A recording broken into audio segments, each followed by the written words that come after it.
You open the app to answer one message, and 40 seconds later, you are looking at someone else's life, measuring your week against a photo of theirs. You feel a small drop in your chest, and you keep scrolling. It feels like harmless curiosity. It is not. Each time you do this, something quiet gets rewritten in how you see yourself, and nobody warns you because it never feels like damage. It feels like interest. There is a specific thing comparison does to a person slowly, and you only notice it after it has already changed you.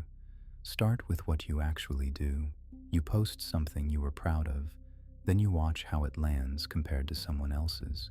You hear a friend got promoted, and you smile, and something in your stomach tightens at the same time. You look at a stranger's apartment, and you suddenly dislike your own, which you liked yesterday.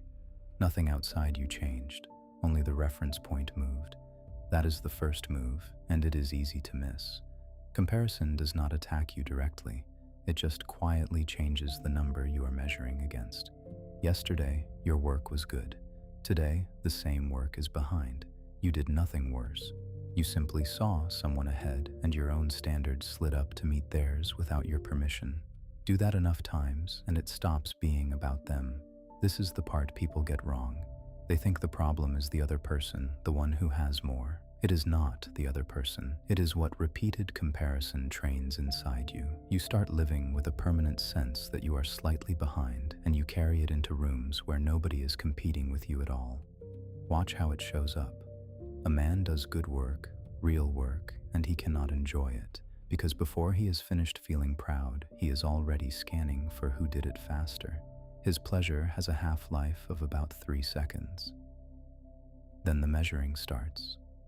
He calls this being driven.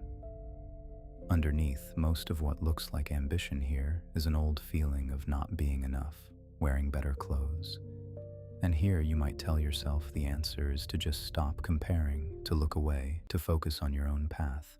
That is where it gets harder than it sounds, because a second thing happens that the first explanation cannot cover. Comparison does not only lower how you feel, it slowly changes what you want. You begin to want things because someone else has them, not because they mean anything to you. You chase the promotion you never cared about, the house in the area you never liked, the body someone online has, and you call it wanting more. But if you sit with it honestly, you cannot always say why you want it. The desire is borrowed.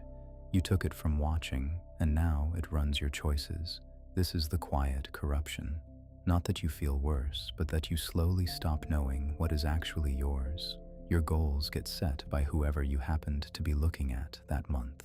You reorganize your real life around a standard you never chose. See it in a friendship. You have a friend you genuinely like, and lately you notice you feel lighter when their news is bad and tighter when it is good. You do not want to feel this, you are ashamed of it, but you have been quietly ranking the two of you for so long that their win now reads as your loss. One flicker of that proves nothing. Everyone gets a bad second. What matters is when it becomes the water you swim in, when every piece of good news from someone close arrives first as a threat, and only second as their joy. Now the real cost. Keep this up and you train yourself into a specific kind of person, someone who cannot be happy in the present because the present is always being graded against a life that does not exist. Someone whose relationships carry a low, constant static of rivalry, even with people they love.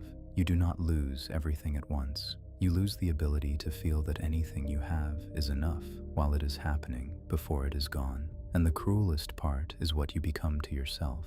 Not a person with a life, but a person watching a scoreboard, standing in the middle of things that were supposed to be yours to enjoy, feeling nothing but the gap. That drop in your chest when you scroll was never curiosity. It was you handing over the right to decide what your own life is worth to strangers who will never know your name, one small comparison at a time, until the person doing the measuring is no longer sure what he actually wanted before he started counting.